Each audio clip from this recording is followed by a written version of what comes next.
Hi, welcome to Loft 801. My name is Diego, and today I'm talking about Magazine Dreams. This movie originally premiered back in 2023 at the Sundance Film Festival, but following the SAG-AFTRA strikes and the assault allegations against Jonathan Majors, this movie was shelved by Walt Disney Studios. However, over the last year, the film rights were returned to director Elijah Bynum, who partnered with Briarcliff Entertainment to release this movie on March 21st, 2025. So, what is Magazine Dreams even about? Well, if the title is any hint, it's about Killian Maddox, an amateur bodybuilder whose relentless pursuit of fame leads him down a dark and scary path. The film dives deep into Killian's psyche and offers a raw and unflinching look at unchecked ambition and social neglect. Quick heads up, this review will contain the occasional spoiler, but I'll do my best to avoid them because I really like this movie and I'd like you to check it out. If you don't care about spoilers, thank you for sticking around. This movie starts off somewhat wholesome. Killian works at a grocery store and cares for his grandfather. He seems like a nice guy and he's working really hard to be a professional bodybuilder. However, it becomes quickly apparent that Killian has some sort of social issues. It could be that he has some form of autism or avoidant personality disorder, or it could be familial trauma. His father murdered his mother and then committed suicide. That is a lot to experience as a child and it can leave you emotionally stunted. Either way, as nice a guy as he is, he's not quite right in the head. It's a big bummer because you initially root for him to succeed. He's shy and awkward and works up the courage to ask out his crush. She calls him later to say yes and things seem good. Unfortunately, his obsession with bodybuilding and his social ineptness completely ruined his date. This happens pretty early on in the movie, but it's the moment where it shows the cracks in Killian's psyche. He orders a bunch of junk food and cheats on his diet because he can't deal with his emotions. Throughout the film, we see Killian have multiple negative emotional outbreaks, and as a loner, he has nobody to talk to about his feelings. He's forced to bottle up all his emotions, and when he does finally let them out, it's not good. He vandalizes his store and threatens people who disrespect him. His emotions get darker and heavier throughout the film, and the climax is pretty tense. In a lot of ways, this movie is like Taxidriver or The Joker. It's an uncomfortable and hard watch because you can easily see how devastating social neglect can be to vulnerable people. Killian has a mandated therapist, but she is woefully ill-equipped to help him out, especially when he lies to her. To cope with his loneliness, Killian watches porn and makes up fantasies. He imagines he has a girlfriend. He imagines that he's best friends with his idol, bodybuilder Brad Van Horn. He even writes him letters throughout the movie, which progressively become menacing. Making things worse is the fact that he's on steroids. Let me tell you, I worked with a guy a few years ago and he got really into bodybuilding and steroids, and anytime competition season came around, it was awful being in the office. He was rude and would scream at coworkers, and the only reason he quit taking steroids was that it began affecting his marriage. Personally, I think there's a dark side to steroids, and I think this movie reflects that. I also think this movie helps reflect the dangers of putting your entire being and soul into one thing. For Killian, it's bodybuilding, and when bodybuilding doesn't go his way or people critique him, it really shatters his mind. Jonathan Majors probably gives the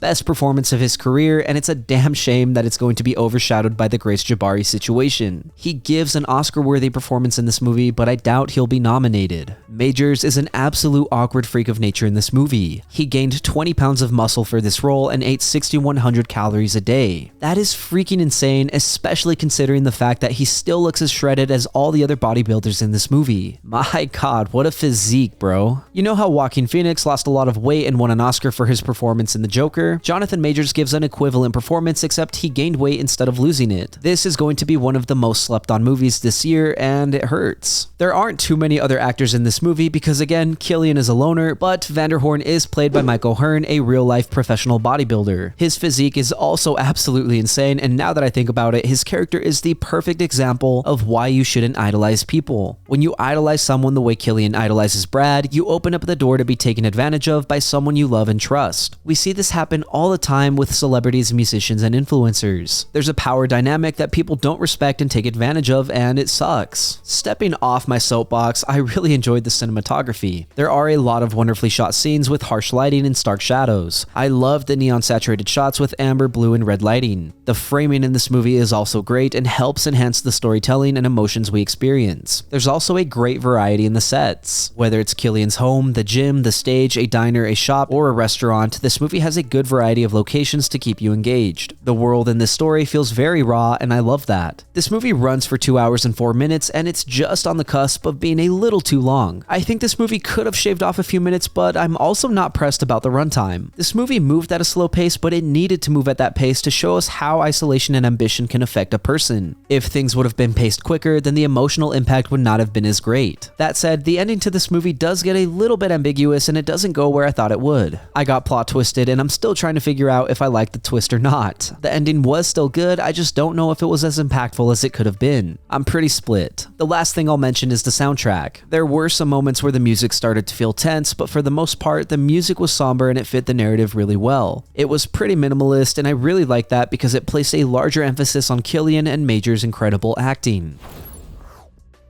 Magazine Dreams is one of the most emotionally raw, unsettling, and unforgettable character studies I've seen in a long time. It's not an easy film to watch, nor is it supposed to be. It challenges your empathy and forces you to sit in the discomfort of Killian Maddox's reality. Jonathan Majors delivers an incredible physical and emotional performance that should be nominated for an Oscar, despite his personal controversies. This film explores the dangerous cocktail of social isolation, untreated trauma, and the dark side of ambition with brutal examples. With beautiful visuals and a low-key soundtrack, Magazine Dreams knows exactly what it wants to say, whether or not everyone wants to hear it. This movie is bold, tragic, and deeply, deeply human. If you're into character-driven stories that make you feel something, good or bad, then I can highly recommend checking this one out. Thank you for listening to my review of Magazine Dreams. If you enjoyed the content, leave a like and hit subscribe. If you did not enjoy the content, thank you for sticking around. As always, I would love to read what you have to say, so leave a comment and let me know what you're thinking. Also, if there's something you want to see reviewed, don't forget to let me know and I will do my best to get to it. Lastly, if you want to see some more from me, then you can check out my vlogs linked up above or my podcast Good Friends. Again, thank you for watching. My name is Diego and I will see you next time.